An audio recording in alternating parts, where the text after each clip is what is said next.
Hi, everybody. Welcome to week 13. I will share my screen and get right to it. There is a lot of information that we'll be covering this week as we delve further into the argument essay. So as I said, we're in week 13, and here I'm going to open up our Blackboard page. Notice we are starting with a journal prompt. Please do these. I will be looking in and reading and commenting on the journal prompts. I usually save them for a time when I'm not distracted by anything else, and I've really been distracted for the past couple of weeks, but I should reserve a day or two to look through these and respond to them. I do read them, I do enjoy reading them, and remember that your participation in the journals, whether you're writing down in class or if you're not making it to class and you're still writing here on the online journal, I do take those entries into consideration when I am figuring your final grade. So if you are hovering between grade brackets, your participation in the journals will push you over, hopefully, into the next grade bracket. Okay, so that said, this week's work is due on Sunday, December 5th. Hard to believe that we are already getting to December. It's rushing by. We're in the last few weeks. And that assignment is the research assignment 3, which is a discussion board post. So what we're asking for you to do is, after reading the 3 handouts here, the argument handout, Writing for Success, and argument papers from Purdue OWL, that you write a post discussing one of the major lessons that you've learned about writing arguments and that you plan to use to make your essay stronger. I would like you to quote the specific section from the handout in your post and give proper attribution. Your post should be about 5 to 7 sentences long. So we have these 3 handouts. The argument handout is from the UNC Chapel Hill Writing Center. It's kind of lengthy, but it does get into writing arguments, and it's a helpful resource. So make sure that you read through that. The next one is from Lumen Learning, Writing for Success, which discusses the structure of argumentative essays and the various things that go into writing an argument. So developing sound arguments, fact and opinion, writing the argumentative essay, and they end it with an argumentative essay example. Of course, this is shorter than 900 words. And then they have a nice bullet list of the key takeaways summarizing what they taught in this handout. And then the last one is argument papers from the Purdue OWL. And this has introductions, body paragraphs, and conclusions for an argument paper. So it just goes through, they have a nice thesis checklist, and that's just for introductions. I don't know where they have body paragraphs, but then they have these supplemental links, creating a thesis statement, organizing your argument. There's also a slide presentation on organizing your argument if you want to look through that. Logic in argumentative writing, paragraphs and paragraphing, and then transitions and transitional details. So that is the Purdue OWL handout. Let's dip into the resources for week 13. I have several things available for you. We will be starting out with the argument styles PowerPoint, and this just goes through the variety of types of arguments, and this is covered a little bit in the Purdue OWL, one of those supplemental links. And then we will be transitioning to developing your writing skills, the academic writing skills, entering the academic conversation. And this is developed from a workbook that we used to use for English 101A, the Student's Guide to the Hacker Handbooks. And these, again, these are kind of looking familiar, these have several templates that you can use to approach writing the academic argument. So presenting alternative views, presenting your own views, asking questions or being skeptical about certain things that you may have written, expressing disagreement, or even correcting a source, and then countering objections, the counter argument. So with this argumentative essay, we're not really going deep into counter arguments. We will talk a bit about concessions and objections to your argument, and how you can at least give a nod to the opposition in this argumentative essay. But if you go on to take English 102, which the primary focus is argumentative writing, you will be focusing more on incorporating a formal counter argument as a part of your argumentative essay. So this is good information, kind of a preview to what you'll be doing in English 102. And there's a student's companion to Hacker Handbooks. And then I have a handout, which is agree or disagree. We'll be doing an in-class writing activity, which you won't be required to do if you are not in class, but this is a way to practice agreeing or disagreeing with your source, since that's the main point of this research argument. Whether or not, you have to decide whether or not you agree or disagree with something that one of the speakers said in the videos.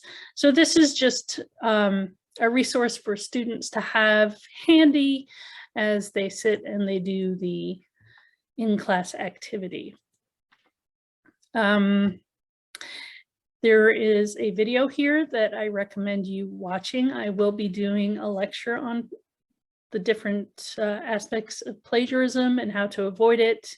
And this will, of course, be linked to the PowerPoint of attribution of sources. So I'm just quickly going through these. I'm not going to do a complete overview, but again, I touch on plagiarism in this presentation.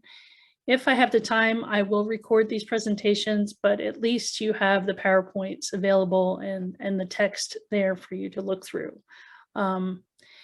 It's the end of the semester and I'm teaching in 2 different places, so my attention is, I'm focusing on 10-page research papers for students at UC, and I have a fairly large class. So more on plagiarism, how to attribute a source, examples of first attribution, things to avoid, verbs you can use, and then a little review of the crash course video that we watched a couple of weeks ago on quotations and citations, this wonderful acronym of SWAG, and then something from the MLA, the 4 moves that we make as we are integrating quotations in our research writing. We introduce, quote, cite, and connect, and this is similar to the SWAG acronym.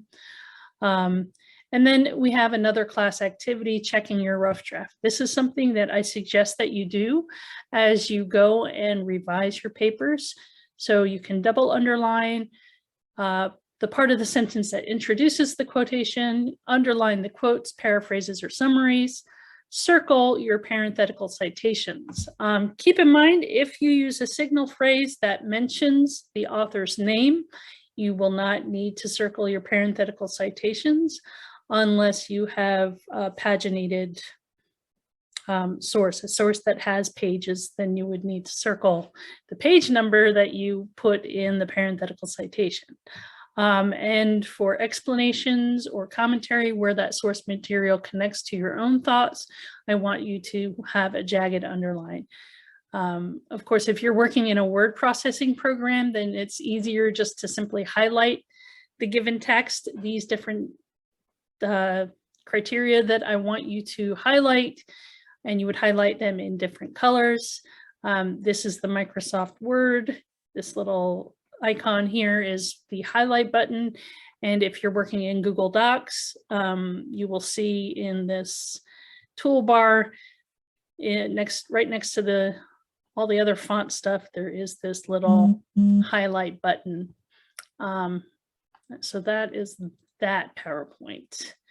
And then the last thing we have here is what we call the ties handout. Now, this is a handout from another instructor in our English department. And this is to ensure that no quotes are left naked. You can't just drop a quote and run. You really need to provide some context. And there are several different ways that you can use this.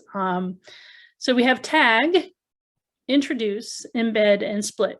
With tag, you have your quote first, followed by words to provide context. So you see here, driven by the realization that women often do not benefit from development activities, and in some cases become even poorer and more marginalized. Sorry, can't talk. The Center for Development and Population Activities developed an interest in studying gender roles and responsibilities. And then we have the parenthetical reference there. You could also introduce with a signal phrase, and this is the method you're probably most familiar with. According to the Center for Development and Population Activities, or you could say according to yada yada Smith, the interest in gender roles and responsibilities has been, quote. So here the quote, it's the same, it's just in a different place in the sentence. Likewise, you could embed, you start out with your own phrase, have the quote, and then you continue with your own phrase. So the phrase is similar to this one up here. And then again, you have your parenthetical reference. Or you could split the quote. That last one is kind of interesting. So you would use part of the quote, driven by the realization that women often do not benefit from development activities. And then you have your own words. The Center for Development and Population Activities has studied gender roles and responsibilities over the past decade and discovered that, in fact, then you continue with the rest of the quote.